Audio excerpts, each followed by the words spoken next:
ஜெயலலிதா மறைவுக்கு பின் அதிமுக பொதுச் செயலராக யார் தேர்வு செய்யப்பட உள்ளார் என பெரும் எதிர்பார்ப்பு எழுந்துள்ள நிலையில் அக்கட்சியின் பொதுக்குழு இன்னும் சற்று நேரத்தில் கூட உள்ளது. இது குறித்த விரிவான தகவல்களை தருவதற்காக கூட்டம் நடைபெறும் பகுதியில் நமது செய்தியாளர் சஞ்சீவி காத்திருக்கிறார். இதேபோல் ஜெயலலிதா சமாதியில் பொதுக்குழு உறுப்பினர்கள் அஞ்சலி செலுத்தி வருகின்றனர்.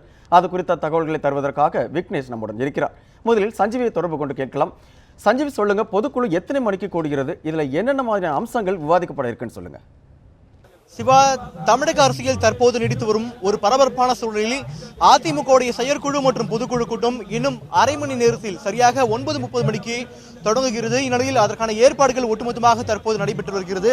தமிழகத்தின் பல மாவட்டங்களிலிருந்தும் இன்று காலை முதலே பார்த்தோம் என்றால் செயற்குழு மற்றும் பொதுக்குழு உறுப்பினர்கள் ஒட்டுமொத்தமாக வந்துள்ளனர். குறிப்பாக தமிழகம் முழுவதும் இருக்கக்கூடிய அதிமுகவுடைய 2590 செயற்குழு உறுப்பினர்கள், பொதுக்குழு உறுப்பினர்கள், அதே போல 280 செயற்குழு உறுப்பினர்கள் உள்ளிட்ட உறுப்பினர்கள் மற்றும் இன்று காலை முதலே இந்த இடத்தில் வர தொடங்கியுள்ளனர். குறிப்பாக மாவட்டம் ரீதியாக அந்தந்த மாவட்ட செயலாளர்களுடைய தலைமையில் பேருந்துகள் மூலமாக நேரடியாக இந்த இடத்திற்கு வருகிறார்கள். இதனால் இந்த இடத்தில் பலத்த பாதுகாப்பு ஏற்பாடு, குறிப்பாக இந்த வானகரம் மற்றும் ஸ்ரீவாரி கல்யாண மண்டபத்தை சுற்றி போக்குவரத்து மாற்றங்கள் செய்யப்பட்டுள்ளது. அதே போல இந்த இடத்தை சுற்றி முதல்வர் வந்த காரணத்தால் மற்றும் முக்கிய அமைச்சர்கள் வந்த காரணத்தால் இந்த இடத்தை சுற்றி ஒரு பலத்த போலீஸ் பாதுகாப்பும் போடப்பட்டுள்ளது. இந்நிலையில் ஒரு தமிழகத்தில் நிலவி வரும் பரபரப்பான சூழ்நிலை, குறிப்பாக அதிமுகவுடைய பொதுச் செயலாளர் மற்றும் தமிழக முதலமைச்சராக இருந்த ஜெயலலிதா அவர்கள் மறைவிற்கு பிறகு நடக்கும் ஒரு முதல் செயற்குழு மற்றும் பொதுக்குழு கூட்டம் என்பதால் இந்திய அரசியல் மற்றும் தமிழக அரசியல் மட்டுமில்லாமல் குறிப்பாக தமிழகத்தில் அடுத்த 4 ஆண்டுகள் அதிமுக தமிழகத்தை ஆளும் போகும் கட்சி. அதே போல இந்திய அரசியல் பார்த்தோம் என்றால் கூட நாடாளுமன்றத்தில் 3வது பெரிய கட்சியாக உள்ளது. அதனால் இந்த நிலைமை பொறுத்தவரை பார்த்தோம் என்றால் தமிழக அரசியல் மட்டுமில்லாமல் இந்திய அளவில் அதிமுகவுடைய அடுத்த தலைமை யார் என்ற கேள்வி பதில் இன்று பிற்பகல் கிடைக்கும். இந்நிலையில் பொதுக்குழு கூட்டத்தை பொறுத்தவரை பார்த்தோம் என்றால் செயற்குழு கூட்டம் இன்று நடக்காது என்று கூறப்படுகிறது. ஏனென்றால் செயற்குழு உறுப்பினர்கள் பொதுக்குழுவிலிருந்து கூட்டம் ஒரு அங்கமாக உள்ளார்கள். அதனால் செயற்குழு நடக்காமல் நேரடியாக பொதுக்குழு நடக்கும் என்றும் ஒரு விஷயம் கூறப்படுகிறது. அது மட்டும் இல்லாமல் இந்த பொதுக்குழு கூட்டம் தொடங்கிய பிறகே பார்த்தோம் என்றால் மறைந்த அதிமுகவுடைய பொதுச் செயலாளர் மற்றும் தமிழக முதலமைச்சரான ஜெயலலிதா அவர்களுக்கு முதலாவதாக ஒரு அஞ்சலி தீர்மானம் வாசிக்கப்படும் என்று கூறப்படுகிறது. இதைத் தொடர்ந்து ஒட்டுமொத்தமாக பேச்சு முடிந்த பிறகு 7 தீர்மானங்கள் இன்றைய தினத்தில் நிறைவேற்றப்படும் என்று தெரிகிறது.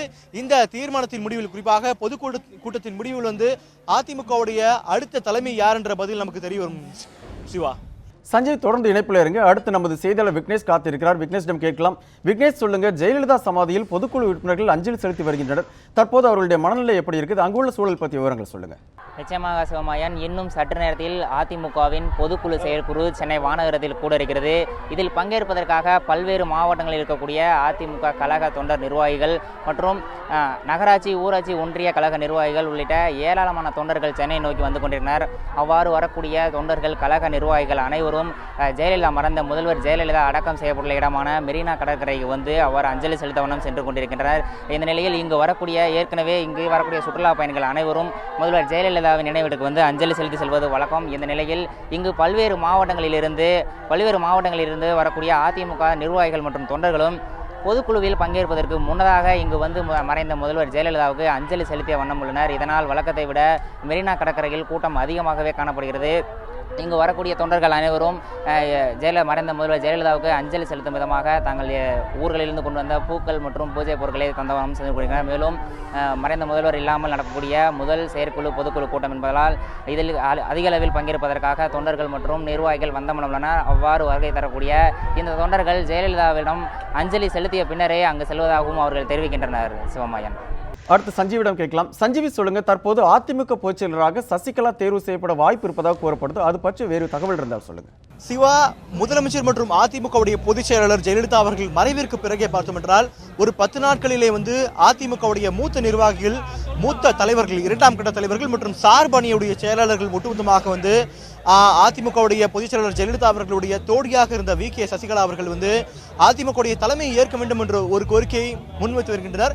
இதைத் தொடர்ந்து மாவட்ட செயலாளர்கள், அதாவது ஒட்டுமொத்தமாக மாவட்ட செயலாளர் சார்பாக அந்தந்த மாவட்டங்களில் தீர்மானம் நிறைவேற்றப்பட்டு இங்கு போயஸ் தோட்டத்துக்கு அவரிடம் மனுவை கொடுத்தனர். அது மட்டும் இல்லாமல் அதிமுகவுடைய பிற அணிகளான ஜே பேரவை, அம்மா பேரவை, இலக்கிய அணி உள்ளிட்ட சார்பு அணிகள் சார்பாகவும் வி.கே. சசிகலா அவர்களை சந்தித்து இது போல அடுத்த அதிமுக தலைமையை அவர் ஏற்க வேண்டும் என்ற கோரிக்கையை முன்வைத்து வருகின்றனர். இருந்த போதிலும் அவர் சார்பாக அதிகாரப்பூர்வமாக இதுவரை எந்த விதமான ஒப்புதலும் வரவில்லை. அதற்காக அதிமுகவுடைய நிர்வாகிகள் காத்துக் கொண்டிருப்பதாகவும் அதிமுக சார்பாக தெரிவிக்கப்பட்டது. இந்நிலையில் நேற்றைய தினம் கூட அதிமுகவுடைய செய்தி தொடர்பாளர் பொன்னையன் பேசும்போது கூட இந்நிலையில் மற்ற போட்டி யாரும் போடவில்லை. குறிப்பாக அதிமுகவை பொறுத்தவரை பார்த்தோம் என்றால் தொடக்கத்திலிருந்து இந்த கட்சியின் தொடக்கம் 1972ஆம் ஆண்டு முதலே ஒரு ஒற்றை தலைமை இருக்கக்கூடிய ஒரு கட்சியாக அதிமுக விளங்குகிறது. குறிப்பாக அதிமுகவுடைய நிறுவன தலைவர் எம்ஜிஆர் இருந்தார். அதற்கு பிறகு கடந்த 28 ஆண்டுகளாக மறைந்த முதலமைச்சர் ஜெயலலிதா தான் அதிமுகவுடைய பொதுச் செயலாளராக இருந்தார். இந்நிலையில் இந்த பொதுச் செயலாளர் தேர்தல் நடக்கும்போது கூட பார்த்தோம் என்றால் அதிமுக சார்பாக அந்த மனுக்களை ஜெயலலிதா அவர்கள் பெயர் தான் பெறுவார்கள். ஆனால் இந்த முறை அது போன்ற மனுக்களோ அது போல யாரும் பெறவில்லை. மாறாக அதிமுகவுடைய மூத்த நிர்வாகிகள் தொடங்கி மாவட்ட செயலாளர்கள் உள்ளிட்ட அனைத்து 2ஆம் கட்ட தலைவர் வரை அடுத்ததாக அதிமுகவுடைய ஜெயலலிதா அவர்களுடைய தோழி வி.கே. சசிகலா தான் தலைமையை ஏற்க வேண்டும் என்று வற்புறுத்தி வருகின்றனர். ஆனால் இதுவரை அவர்கள் சார்பாக அதிகாரப்பூர்வமாக எந்த விதமான ஒப்புதலும் கிடைக்கவில்லை. இந்நிலையில் இன்று நடக்கக்கூடிய இந்த பொதுக்குழு கூட்டத்திற்கும் அவர் கலந்து கொள்ள மாட்டார் என்று தெரிகிறது. ஆனால் இந்த விஷயத்தை பொறுத்தவரை பார்த்தோம் என்றால் மற்றொரு முக்கியமான விஷயம் பார்க்க வேண்டும் என்றால் தமிழக முதலமைச்சர் மற்றும் அதிமுகவுடைய பொதுச் செயலாளர் ஜெயலலிதா அவர்கள் அமரக்கூடிய நாற்காலி உள்ளே இருக்கக்கூடிய மேடையில் அமைக்கப்பட்டுள்ளது. அதனால் எப்போதும் அவரை பொறுத்தவரை பார்த்தோம் என்றால் நிரந்தர பொதுச் செயலாளர், கட்சியின் நிரந்தர பொதுச் செயலாளர் என்று அழைப்பார்கள். இந்நிலையில் இந்த முறையை பொறுத்தவரை பார்த்தோம் என்றால் அடுத்ததாக யார் பொதுச் செயலாளராக தேர்ந்தெடுக்கப்படுவார்களோ அவர்களுக்கு இணை பொதுச் செயலாளர் என்ற பதவி வழங்கப்படுவதாக ஒரு தகவல் பரவுகிறது. ஆனால் நேற்றைய தினம் அதிமுகவுடைய செய்தி தொடர்பாளர் பொன்னையனிடம் பேசும்போது கூட ஜெயலலிதா அவர்களை நிரந்தர பொதுச் செயலாளர் என்று அன்பின் அடிப்படையில் தான் நடைத்தமை தவிர இது கட்சியில் சாத்தியம் கிடையாது என்ற விஷயத்தை குறிப்பிட்டிருந்தார். இதனால் ஒரு பரபரப்பான சூழல் தற்போது நிலவருகிறது. நான் குறிப்பிட்டது போல தமிழக அரசியல் மட்டுமில்லாமல் இந்திய நாடாளுமன்றத்தில் 3வது பெரிய கட்சி என்ற காரணத்தால் அடுத்த அதிமுகவுடைய தலைமை யாராக இருக்க போகிறார்கள் என்ற ஒரு கேள்வி இருந்துள்ளது. சிவா, அதிமுக பொதுக்குழு மற்றும் செயற்குழு கூட்டம் தொடர்பாக விரிவான தகவல்களை தந்ததற்காக நமது செய்தியாளர் சஞ்சீவி மற்றும் விக்னேஷ்க்கு நன்றி.